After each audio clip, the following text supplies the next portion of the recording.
Cody. Cody's 23 years old.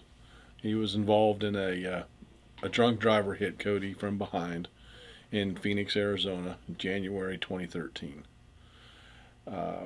Cody was his head hit the A frame of the windshield, which created bleeding of the brain. They took him to Maricopa County. At that point, they knew he was young at 21, but they knew they were going to take a chance on taking the bone flap off. And they removed the bone flap, of course, major swelling, major bleeding. He was in SICU for 3 months. He was in a coma. He was in a coma from the accident, not from the doctors.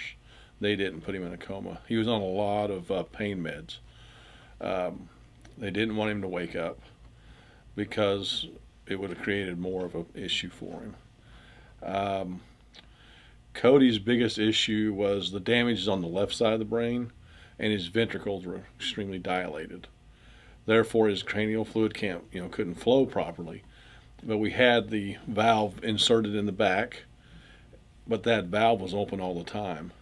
So during the stimulation process at St. Joe's, his ventricles, the swelling went down, and that valve was open all the time. So the cranial fluid drained too much. He wasn't well enough to fly, so we went to another hospital, subacute rehabilitation, named Plaza. And Plaza in Arizona, 1 hour a day is all the therapy he got. They put him on a bicycle with hands, and that was all they'd do with him for 1 hour. So we finally got him well enough to fly to Kansas City. At Kansas City, we went to a place called Meadowbrook. It's in Gardner, Kansas. At Meadowbrook, they told me in the beginning, look, we don't know where this is going to take him. We're going to give it a shot, but it doesn't look good. Which all the doctors before that said the same thing. Be prepared that this is as good as it's going to get.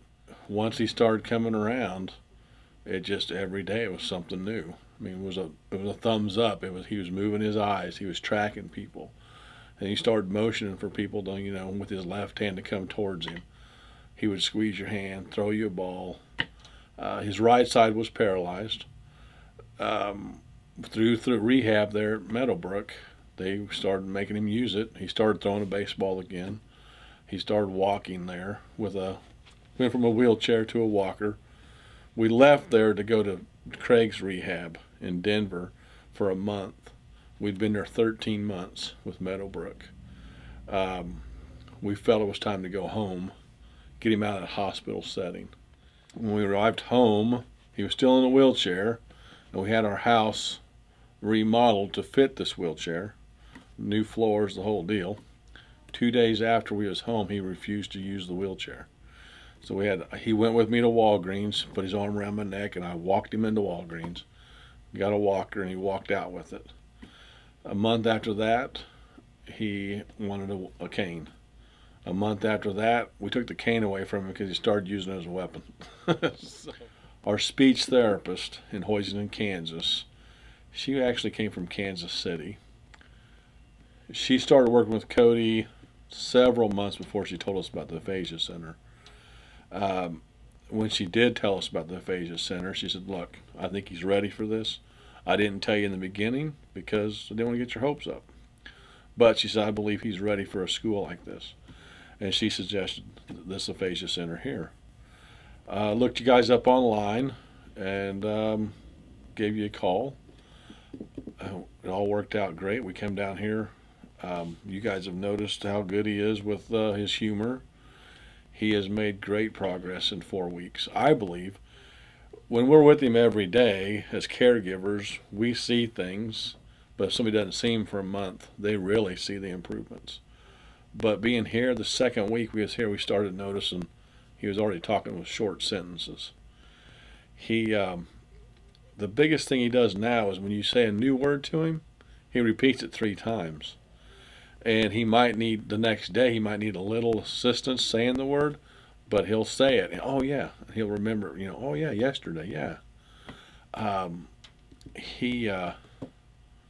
He's done great here.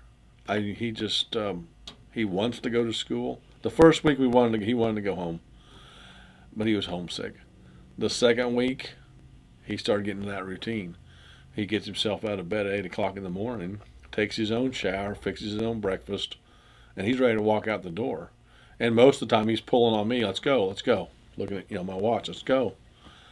Uh, he, I think this foundation you guys have set for us here, we're really going to build on, and then we plan on coming back, for the next stage. My goal for Cody is that he becomes more independent. I want him to live on his own, or on his own place. Whether he has a caregiver at night and he goes to work during the day, whatever. But I want him to have that independence.